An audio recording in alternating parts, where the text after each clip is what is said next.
Hello again, everyone. Welcome back to yet another FinQuiz session where we're going to talk about one of the most elegant and powerful concepts in options theory, option replication using put-call parity. This is one of those topics where once it finally clicks, you'll wonder how you ever found it confusing. And as always, if you want to review the highlights or quiz yourself, don't forget about those FinQuiz Stanley Notes mock exams and battle-ready summaries that thousands of successful candidates have relied on to pass their CFA exams. Let's dive right in. Put-call parity. This is one of those concepts that might look theoretical at first, but once you get the hang of it, you'll see how it underpins the entire options market. And trust me, if you ever want to impress someone in a trading room or a finance interview, just casually drop put-call parity into the conversation. So what is put-call parity? It's basically a rule that ensures there's no free lunch in the options market, no arbitrage opportunities. If one side of the equation gets out of line, smart traders will step in, exploit the mispricing, and bring prices back in balance. It's like gravity in financial markets. Prices have to align, or someone's going to step in and make a risk-free profit. And we all know markets hate giving away free money. Put-call parity is essentially a no arbitrage relationship among puts, calls, the underlying asset, and the risk-free bond or rate. It tells us that the value of a certain combination of a put and the underlying must be equal to a certain combination of a call and a risk-free bond. Otherwise, clever traders would swoop in, exploit the mispricing, and make an easy profit. So let me say this again because it's the foundation. If you get this, you get everything. At its core, put-call parity shows the relationship between a put option, a call option, the underlying asset, like a stock, and the risk-free rate.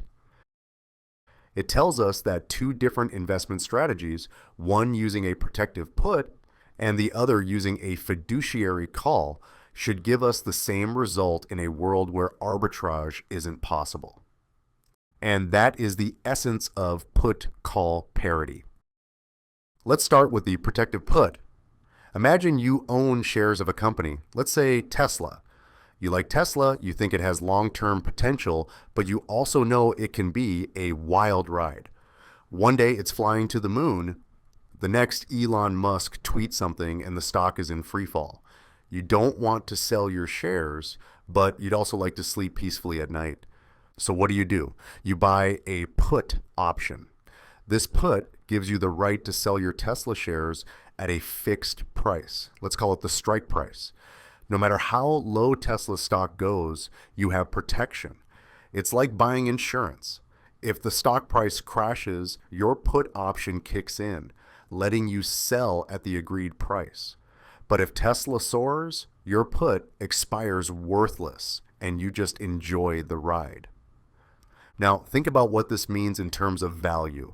The total cost of this strategy is just the price you paid for the put plus the cost of buying the Tesla stock in the first place. And when expiration comes around, if Tesla's stock price is above your put's strike price, the put expires worthless, and your investment is just worth whatever Tesla is trading at. But if Tesla drops below the strike price, your put option makes up the difference, so you're still protected. Either way, you have peace of mind. Now let's flip the script and talk about the fiduciary call strategy. This one is a little different, but the end result is the same. Instead of buying Tesla stock outright, let's say you're more cautious. Instead, you put some money in a risk-free bond, something super safe, like a US Treasury bill. The idea here is that this bond will grow over time, and by the time your options expire, it will be worth exactly the same amount as the put option's strike price. Then, instead of buying the stock itself, you buy a call option. This call gives you the right, but not the obligation, to buy Tesla at a fixed strike price if it goes up. So now when expiration arrives, you've got two possibilities. If Tesla's price is below the strike price, Your call option expires worthless, but that's fine because your bond guarantees you still have the exact amount of money you would have had with a protective put.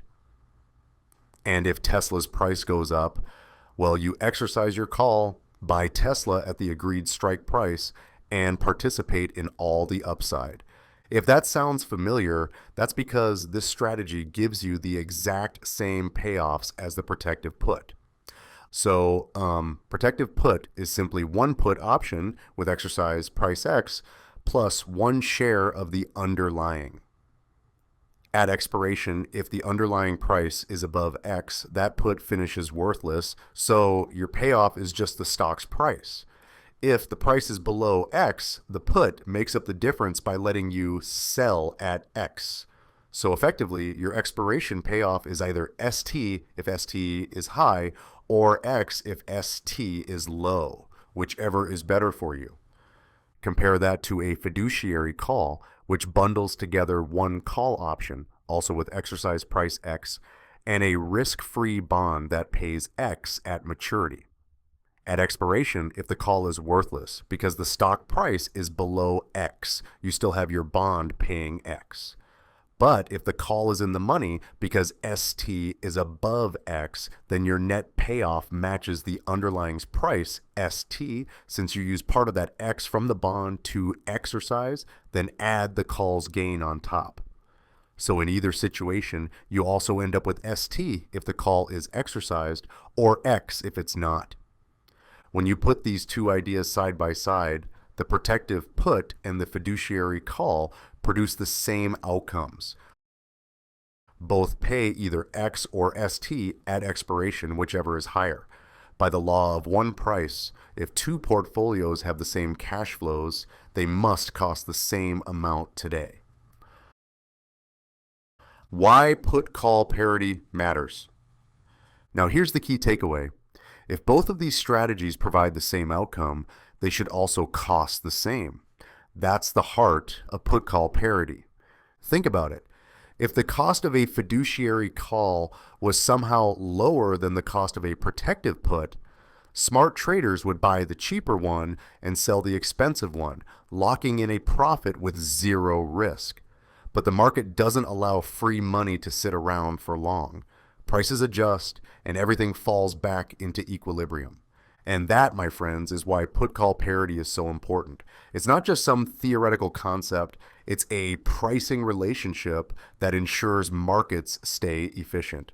Put simply, the price of a call option plus the discounted value of a risk-free bond should always match the price of a put option plus the price of the underlying stock.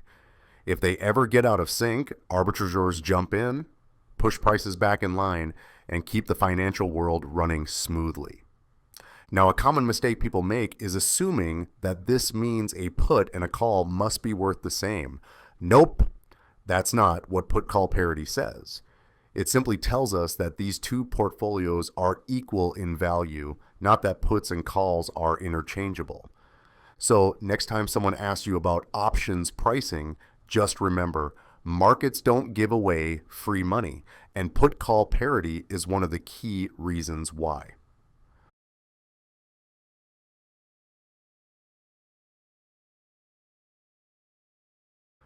Option strategies based on put-call parity. All right, now that we understand put-call parity, let's take it one step further. What if we want the benefits of a call or a put, but we don't have the exact option available? Or maybe we spot a mispricing in the market and want to take advantage of it. That's where synthetic positions come in. A synthetic position is when we use a combination of options, stocks, or bonds to mimic the payoff of another financial instrument. This is incredibly useful because it allows us to recreate the exact risk and reward structure of a given position, even if we don't have that specific option in our hands. Think of it like Starbucks making a pumpkin spice latte without any actual pumpkin. They just mix other ingredients to create the same taste. That's what we're doing here, constructing the same financial exposure using a different mix of assets. Creating a synthetic long call, the build your own call option. Let's say you want to be in a long call position, but instead of buying a call outright, you want to construct it using other instruments.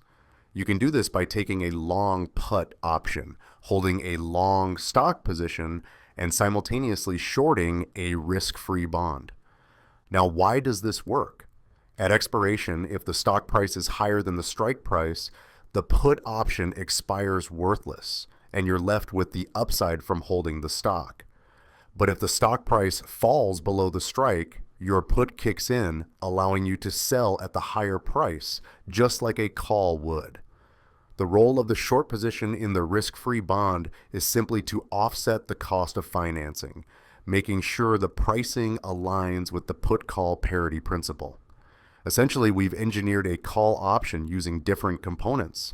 It's like assembling an iPhone yourself. You're using different parts, but the end result is the same. Creating a synthetic long put. Now, what if you wanted to replicate the payoff of a long put option, but without actually buying a put? You can construct it by combining a long call option, a short stock position, and a long risk-free bond. Here's how it plays out. If the stock price falls, your call option becomes worthless, but your short stock position makes money, just like a put would. If the stock price rises, your call option offsets the loss from your short stock position, giving you the same exposure as a long put. The risk-free bond acts as a stabilizing factor, ensuring the total return remains in line with the put's expected payoff. Imagine wanting a burger but using plant-based ingredients instead of beef. It might not be the same ingredients, but the experience and result are identical. Creating a synthetic long stock position, like owning a stock without owning it. What if you want to have exposure to a stock's movements but don't want to actually buy the shares? In that case, you can create a synthetic stock position by taking a long call option, a long position in a risk-free bond, and a short put option. This works because if the stock price rises, the call option makes money while the put expires worthless, just like if you had owned the stock outright. If the stock price drops, the put option forces you to buy the stock at the agreed strike price. Exactly what happens to a stockholder experiencing losses. This is a way to gain stock exposure without physically holding shares. Think of it like leasing a car instead of buying it. You still get to drive, but without the full commitment of ownership. Now, the last one. Creating a synthetic risk-free bond. It's like generating a safe return using options. Now, what if instead of replicating a stock or an option, we wanted to construct a risk-free bond using options? This can be done by taking a long put, a long stock position, and a short call option. This setup works because the combination of stock ownership and put protection creates a structured investment where no matter what happens to the stock, your total value at expiration will match what you get from a risk-free bond. The short call ensures that if the stock rises too much, your gains are capped, keeping your return predictable. Essentially, this is a way to lock in a guaranteed return by balancing option payoffs.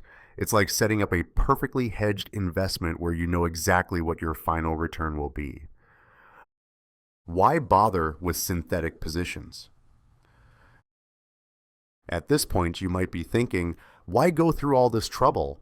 Why not just buy the actual option? Good question. There are two main reasons traders use synthetic positions. First, they help estimate the fair value of options. Since synthetic positions must have the same value as the real options, they provide a benchmark for checking whether an option is overpriced or underpriced. The second reason is even more exciting: arbitrage opportunities. If the price of a synthetic position is different from the actual option, traders can step in, exploit the difference, and lock in a risk-free profit. This is how markets stay efficient. Imagine if gold were cheaper in New York than in London. Someone would buy in New York, sell in London, and make a guaranteed profit until the price equalizes. The same thing happens in options trading when synthetic positions are used to take advantage of price discrepancies. The key takeaway here is that options, stocks, and bonds are interchangeable when structured properly. By understanding these relationships, traders can create tailor-made positions, hedge their risks, and even exploit mispricing in the market. So the next time someone mentions a synthetic call or put, you'll know exactly what they're talking about and why it's such a powerful tool in options trading.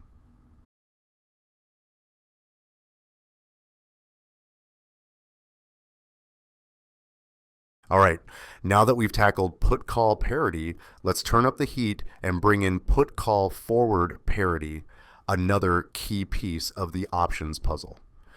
If you ever wondered how options pricing connects with forward contracts, this is where it all comes together.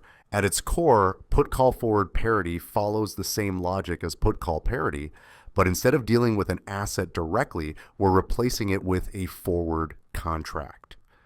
This small tweak has big implications, especially in markets where holding an asset outright might be inconvenient or costly. Think of it like leasing an apartment instead of buying it. You still control the space, but you don't have to put down all the money up front. Let's break it down step by step. With regular put-call parity, we use a protective put, a combination of a put option and the underlying asset, to create a risk-free investment. But what if we replace the asset with a forward contract instead? That's exactly what put-call forward parity does. Instead of buying the stock today, an investor enters into a forward contract to purchase it at a future date. At the same time, they buy a risk-free bond, which ensures they will have enough money at expiration to pay for the forward contract. This setup is known as a synthetic protective put because it mimics the same payoff structure as a regular protective put, but without needing to own the stock outright. Here's where things get interesting. Since the protective put, using a forward contract, behaves exactly like a fiduciary call, the cost of both strategies must be the same. This is what we call put-call forward parity, the principle that ensures no free money is left on the table. If one side of the equation were mispriced, arbitrageurs would step in and trade until prices realign. Think about it from a business perspective. Imagine a company wants exposure to crude oil prices, but doesn't want to store physical barrels of oil. Instead of buying and holding the commodity, they enter a forward contract to purchase oil at a fixed price in the future. At the same time, they hedge with options to protect against price swings. This strategy is essentially put-call forward parity in action.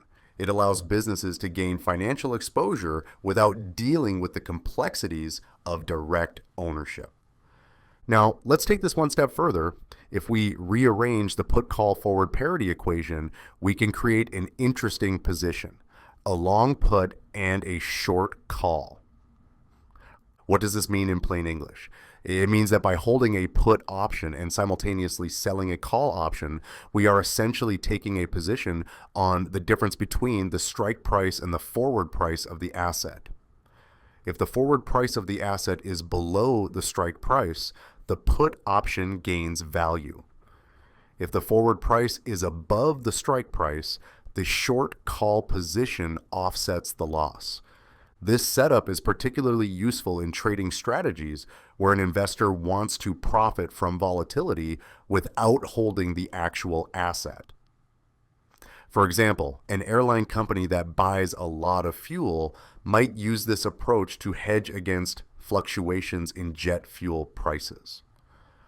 By using a combination of long puts and short calls, they can ensure that if fuel prices rise too much, they won't overpay, and if prices fall, they can still lock in a reasonable price without excessive downside exposure.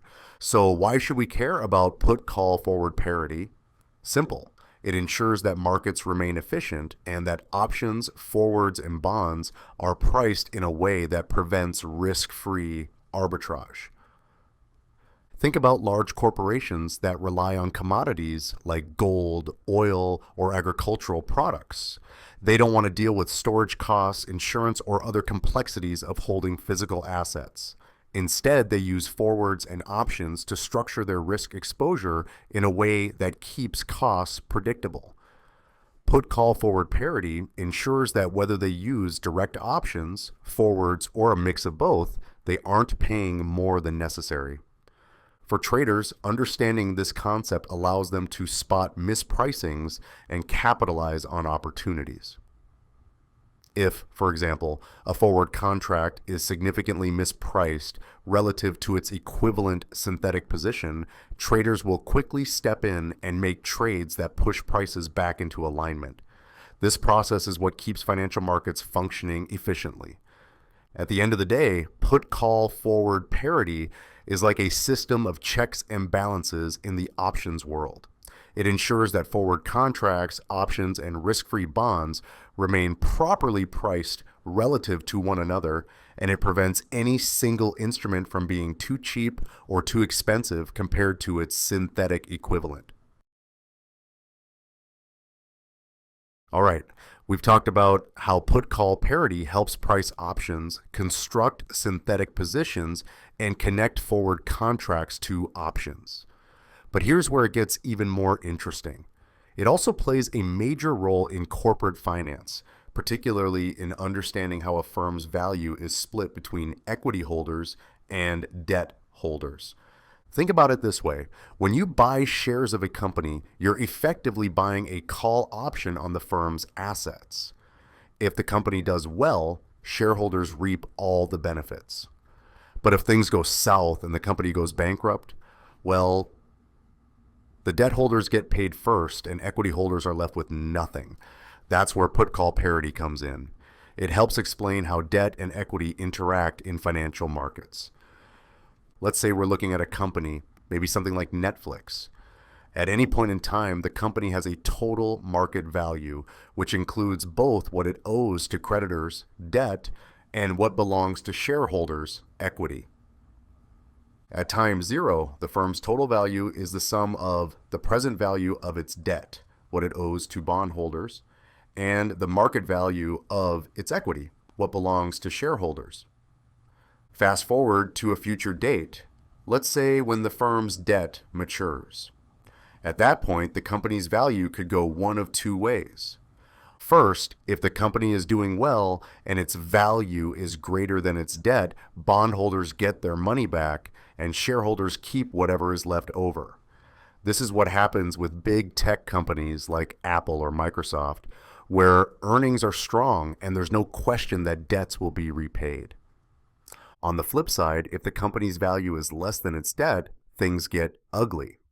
The firm is effectively bankrupt and whatever remains goes straight to the bondholders.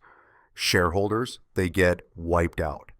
This is exactly what happened in cases like Lehman Brothers. Once the firm's value dropped below its total debt, equity holders lost everything while bondholders received whatever was left. Now, here's where put-call parity makes sense of all this. For shareholders, owning stock is like holding a long call option on the company's assets. The reasoning is simple. They get all the upside if the company grows beyond its debt level, but their downside is limited. They can't lose more than their initial investment. At expiration, when debt matures, their final payoff is essentially the maximum of either zero or the firm's value minus its debt. If the company is worth more than what it owes, shareholders get the difference. But if the company's value falls below its debt, they walk away with nothing, just like an out-of-the-money call option expiring worthless. This logic is why early-stage companies with high debt, like Tesla in its early years, had extremely volatile stock prices. Investors weren't just valuing Tesla's assets. They were pricing in the option-like nature of its equity, betting on whether the firm would survive long enough to generate profits. Now, let's flip the perspective and look at it from the point of view of debt holders. Lenders and bondholders have a very different return profile from shareholders. They don't get to enjoy unlimited upside, but they also don't take the same level of risk. For them, lending money to a company is like holding a risk-free bond, but with a twist. They are also selling a put option on the company's assets. If the company is solvent, debt holders simply get paid back in full, just like holding a treasury bond. But if the company runs into trouble and its value collapses, the lender effectively takes ownership of the remaining assets, just like a put option being exercised. The premium that debt holders earn for taking on this risk, the interest rate on corporate bonds versus risk-free government bonds, is essentially the price of the put option they're selling. This explains why companies with a higher risk of default, like junk-rated firms, have to offer higher interest rates to compensate bondholders for the extra risk. This application of put-call parity isn't just theoretical. It has real-world implications for how firms are valued and how investors structure their portfolios. For example, private equity firms use this concept when acquiring companies with high debt. If they believe a company's assets will be worth more than its debt in the future, they treat equity as a leveraged call option and invest accordingly. Similarly, credit rating agencies consider this when assessing whether a company is at risk of default. If the implied volatility of a firm's stock is high, it suggests a higher probability that its value could fall below its debt level, making bondholders more cautious. Even venture capitalists rely on this thinking. When investing in startups, they understand that they're essentially buying deep out-of-the-money call options. Most startups fail, but the ones that succeed provide enormous upside, making the overall investment worthwhile. By now, you can see that put-call parity isn't just a pricing formula, it's a framework for understanding the fundamental relationship between debt and equity. Whether you're an options trader, a corporate finance analyst, or an investor, grasping this concept gives you a powerful lens to evaluate financial decisions. And speaking of powerful tools, the battle-ready summaries from FinQuiz that you're seeing on screen are an absolute goldmine for quick review. When exam day is approaching, these concise, high-yield summaries will help reinforce the key concepts without drowning you in unnecessary details. So keep them handy, use them wisely, and you'll walk into the exam fully prepared. So if you want to grab all these PDFs now, just hit the link in the description below. And that's a wrap on put-call parity and all the incredible ways you can twist and turn it to replicate or value just about anything under the sun, options, forwards, or even in an entire company's capital structure. It really is one of the most elegant pieces of financial theory out there, and I hope this session helped it click for you. Thanks for joining me today, and until next time, keep exploring, keep questioning, and happy studying.